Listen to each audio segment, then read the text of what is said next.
The earliest recorded mass in the Philippine territory was held on March 31, 1521, in the island of Limasawa, as referred to in the journals of Antonio Pigafetta and known today as Limasawa Island Leyte.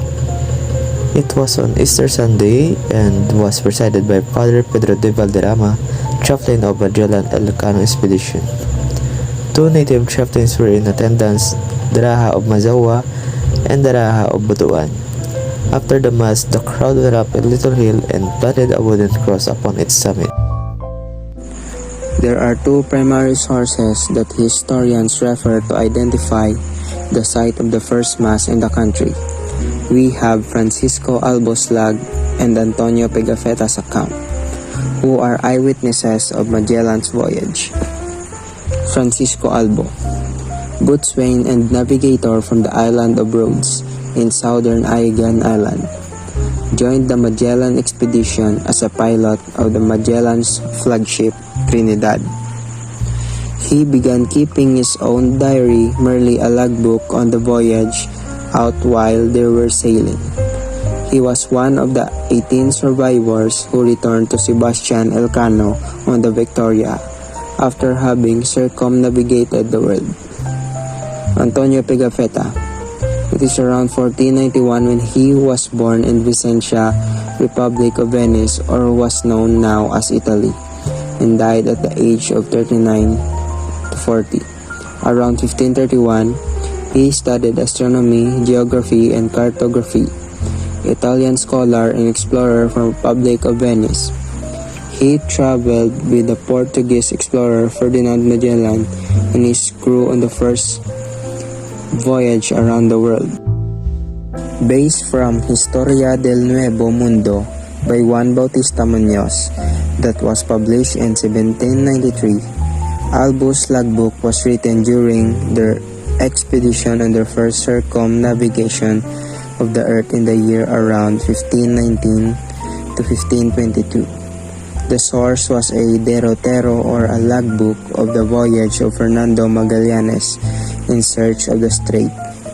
From the Cape of St. Augustine, this edition was published in the 1793 by Vioda de Ibarra in Madrid.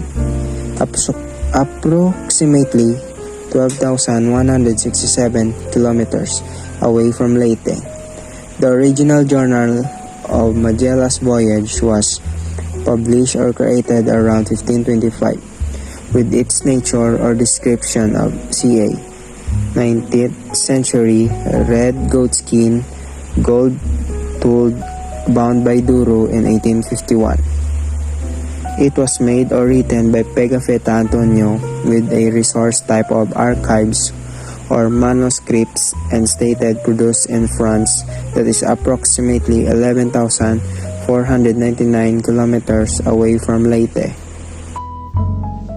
The measurement of distance between Umunon and Limasawa between Limasawa and Cebu as communicated by the pro-Limasawa group match or approximate and delineations made by Pigafetta of the distance between Umunon and Masao and between Masao and Cebu.